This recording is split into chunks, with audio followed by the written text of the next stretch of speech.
Here's a little crash course on getting started quickly recording in Logic Pro X. Logic Pro is a huge app and can be quite overwhelming, so we're going to go through some of the just basics for getting started, getting sounds into Logic and getting them recorded. In this video, we'll cover starting a new project, the hardware you'll need to get the audio or MIDI into that project, the ideal settings to choose in Logic Pro to reduce latency or just make sure that sound is flowing correctly, creating a new audio or MIDI track to place that new audio or MIDI, and lastly, going over some tips on take folders or merging to make that recording process even easier in Logic. Before we dive in, I'm Marcus of CradleCat. I make my own indie pop music and produce for other artists as well. The first thing to do when starting your project is to open up Logic Pro, and depending on your settings, it may give you a message like this with a couple options,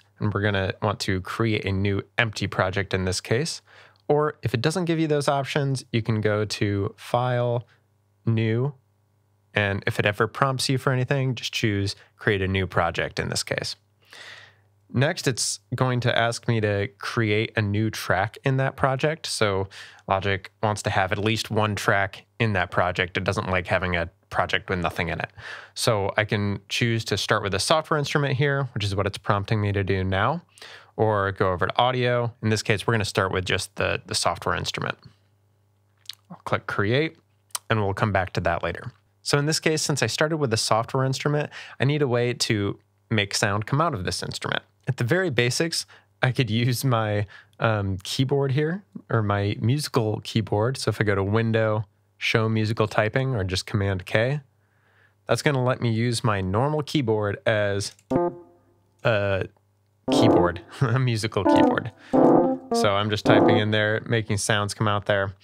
And that's, at least something to get you started making noise. Or the preferred option is to get a MIDI keyboard specifically for music. So I have a M-Audio keyboard that I'll put a picture of here, but there are lots of good options that you can use and get set up.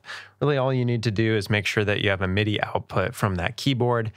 Most of them go to USB now, and you can plug it in directly to your laptop computer, or if you're using some other USB hub or docking station. Once I have that connected, I'll play on mine here, and you can see that it's coming through into Logic here.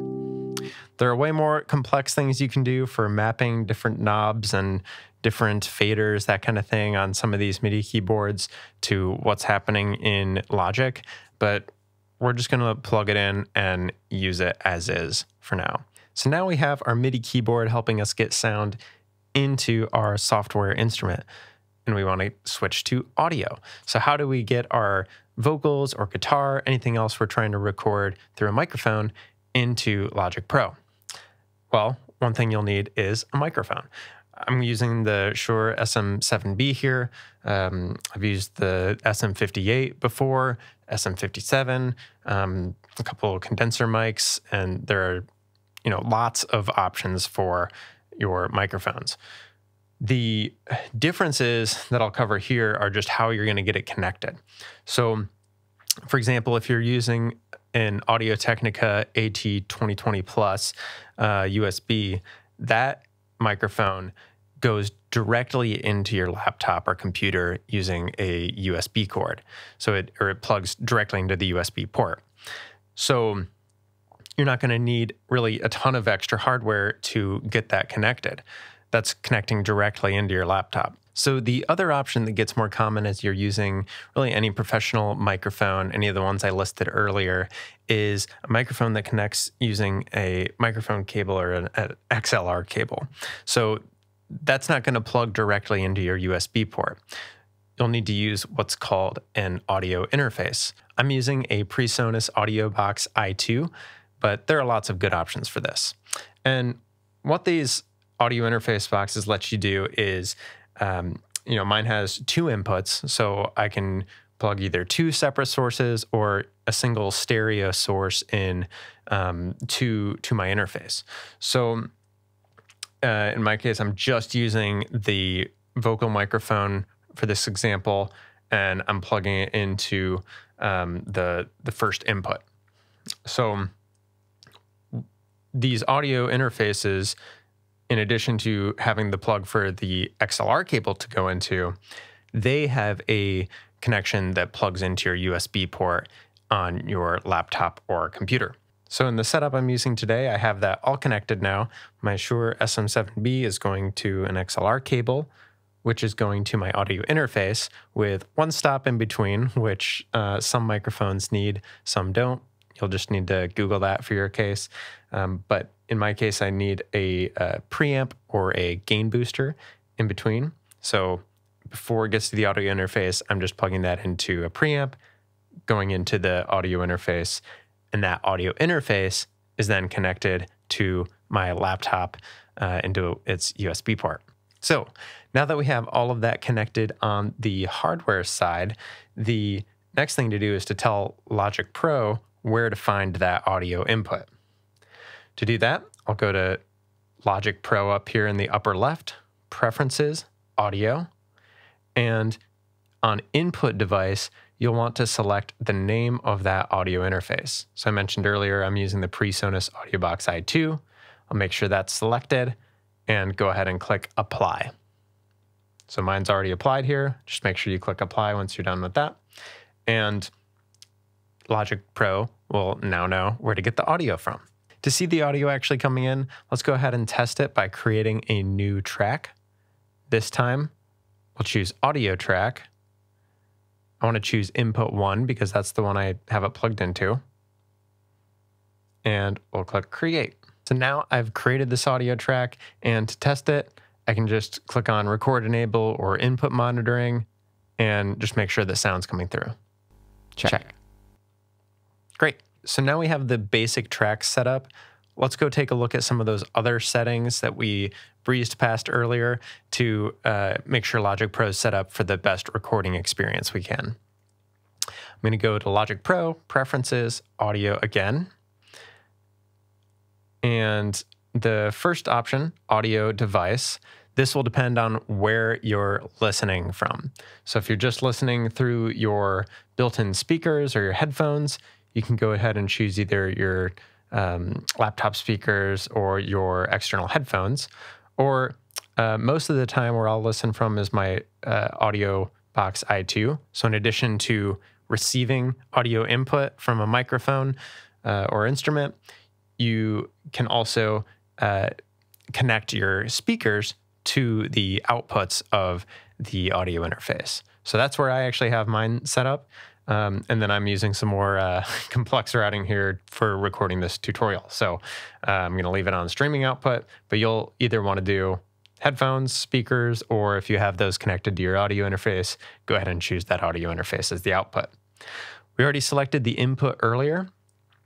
For I/O buffer size, when I'm recording, I bring this as low as I can without causing Logic to crash. So the lower that is, the lower your latency is going to be. 64 is a good starting point to test. I've not had any issues with latency the when I've chosen that. Processing threads, I just leave it automatic. Also, I just leave that recording delay as is. The process buffer size for recording, I set that to small as well. Multi-threading, I choose playback and live tracks. And then I leave high precision for summing and rewire for off. So once I've made these changes, I go ahead and click Apply. And those will be the main preference settings that we need to have the best recording experience we can. One other setting that's not in that preference panel that you'll want to turn on before starting to record anything in Logic is under this Record menu and Low Latency Monitoring Mode. So go ahead and click that to turn it on.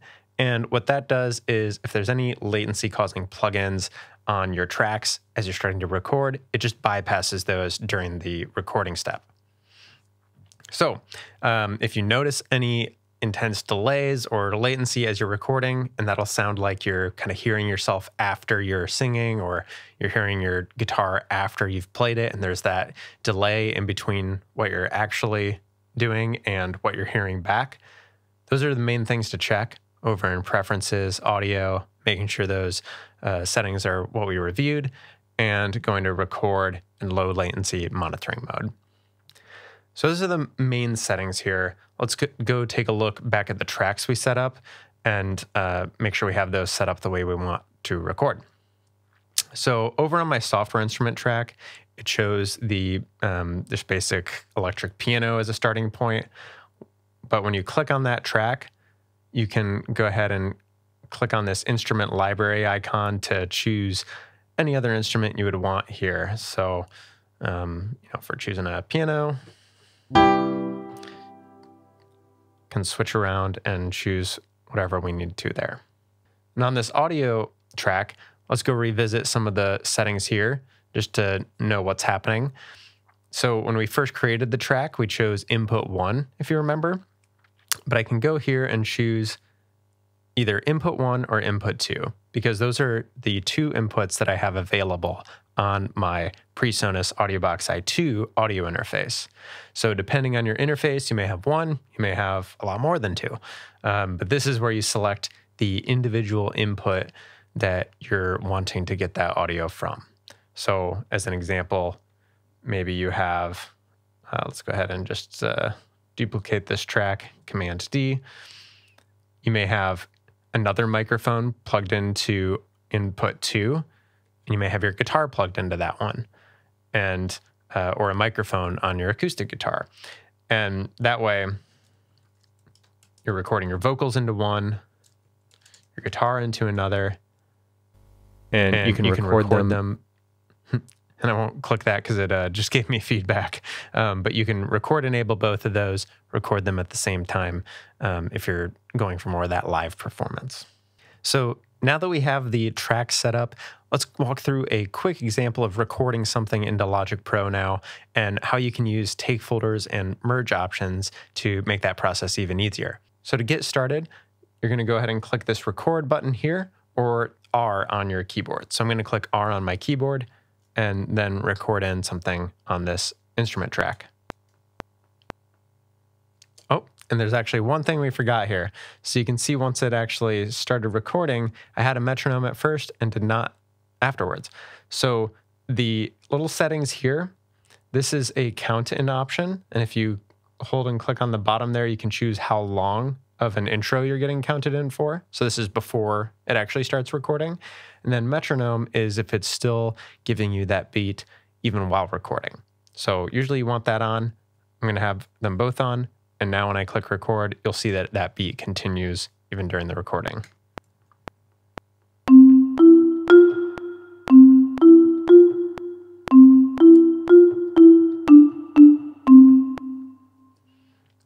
Great. So we have a basic marimba piece added in here. Let's go ahead and add another software instrument. This time, let's add drums. And we'll just choose the Brooklyn kit here. And now, for my drums, if you're not hearing them play right away, just try a different octave on your MIDI keyboard, since those are on a certain area of your keyboard, those drum sounds. So now, in this case, I'm going to turn on my loop region here. So you can just drag to highlight there, either click it again or just click this or the C button on your keyboard to turn that loop area on. And when I'm recording now, what I want to do is be able to layer up my drums. So now I'll go ahead and click record, just recording a couple parts first, and then as it loops through, I'll keep layering them up.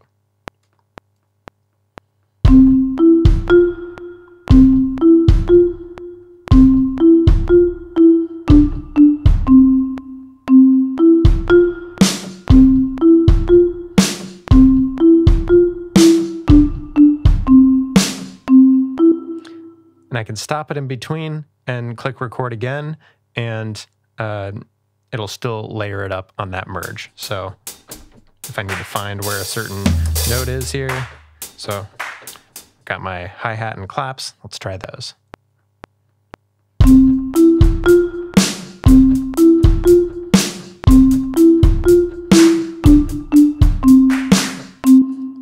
So I've I've recorded those in, and let's hear them back. So even though I've recorded them one at a time, it's still layering them all together in a merged MIDI region here. Next up, we're going to get the audio onto our vocal track. And to make it even easier, we're going to use what Logic Pro calls take folders. Take folders allow you to use multiple takes, which is when you record the same audio multiple times. So you're singing the song multiple times through, or singing a particular section of the song, trying to get the best performance you can. And then all of those are going to be included in a take folder, all of those takes, and you can choose amongst them what your favorite words are, what your favorite, even down to the syllables, and combine them all together to get the best end result. So we'll walk through how that works here and just some of the basics of that process, which is also known as comping. So I'll go to record again, overlapping audio recordings, and then make sure that create take folder is on for both of these. And now when we are recording this in, this is going to give me a little bit of feedback here because I'm using my speakers. So just like I'm going to do here, you should also plug in your headphones and make sure that you can hear yourself, hear the music, but that it's not going back through into your microphone. Okay, so I have my headphones on now. I'm going to be able to hear myself or monitor myself and the instruments that I'm hearing as I'm recording in. So I'll just do a basic count here so you can kind of hear some of the basics of how to comp on syllables and how to account for breaths, that kind of thing. So let's go ahead. I'm going to click my input monitoring button, which is going to allow me to hear myself. And then we'll go ahead and click record. 1, 2, 3, 4, 5, 6, 7, 8. And I can either stop in between takes or, like I did before, go ahead and let it run through. 1, 2, 3, 4, 5, 6, 7, 9. So now I have 2 takes and messed up on a couple of those purposefully here just to see how we choose between them. And I'm going to turn off my input monitoring now so that we don't get all that doubly noise. So when I listen back, 1, 2, 3, 4, 5, 6, I have this take folder, and I can click on this arrow to expand all the takes that I've done. So in this case, we just have 2, but I'm going to go through and listen here. 1, 2, and 1. Right off the bat, I have that little mouth opening sound. 1, that. So I'm going to click S or solo. So maybe I don't like that first one actually. So I'm going to 1, 2, 3. And it's as easy as that to comp, is just sliding. All I did was slide my selector here over that first comp and drag the point. And then I can drag this around to find the ideal spot to flip between takes. Because if I flip here, 1, 1, 1, 1, 1, you can get those little blips. So instead, we want to choose an area that's, you know, really easy like this. 2, 3, 4, 5, 6, 7, 8, 1. And I can do that all throughout the takes here, choosing the best ones of each. Where it gets a little trickier is if I'm using, you know, not numbers separated this much, but something strung together as I'm singing. So let's just make these closer together here so we can hear and go over an option. 1, 2, 3, 4, 5. 2, 3, 4, 5, 6. And we'll record again.